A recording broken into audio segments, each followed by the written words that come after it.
A crime unsolved, the suspect living in infamy. This month marks 20 years since one of Arizona's most violent cases. Robert Fisher, accused of murdering his wife and children and blowing up their Scottsdale home in 2001.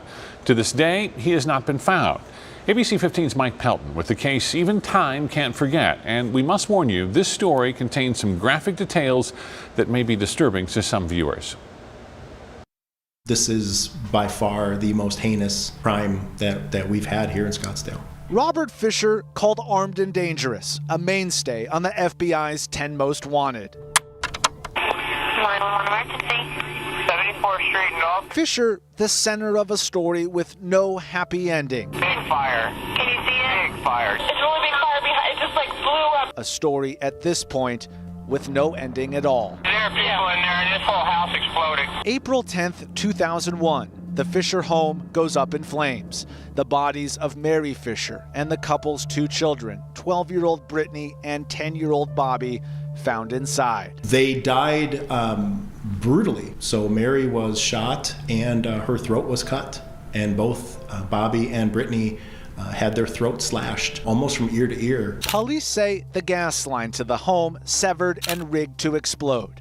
Robert Fisher last spotted at an ATM withdrawing $280 the night before the fire. That's the last piece of information that we had, or that first breadcrumb, as I would call it, to say, here's where we can positively say he was here at this date, at this time, and the rest of it has been the greatest mystery that we've had. Mary's 4Runner found 10 days later in the woods near Payson, along with the family dog, Blue. Robert, never seen again. I am right now assigned to the cold case, Robert Fisher case, yes. Scottsdale Police Detective John Heinzelman. The area where we found the 4Runner is a very remote, very rural area. When it's all said and done, there's a lot of caves up there. There's caving and spelunking groups that regularly go out. The other part to that is it is less than a mile away from the Apache Indian Reservation. And that is a sovereign nation that we don't travel onto. Happy birthday to you. Home videos show a happier time. Robert, seemingly a good dad to young Brittany and Bobby. But in a police report, interviews with family and friends describe Robert Fisher as a quirky guy, an outdoorsman, and troubled by his parents' divorce. Perhaps that makes a motive. The fear that we believe he had of being divorced was very strong. So it was something he's in despair. He's in his lowest moment. He's afraid that Mary is going to divorce him and he's going to lose his children. So out of desperation, he makes this act. He had told me he'd never go through that again. Greg Cantelmo knew Mary and Robert well. Don't say anything. The family's pastor who helped them deal with their marital struggles. Mary was sweet.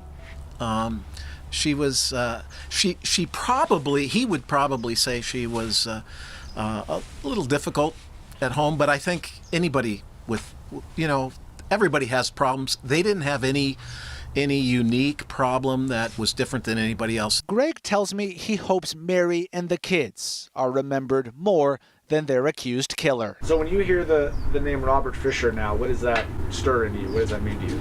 Well, it just brings everything back.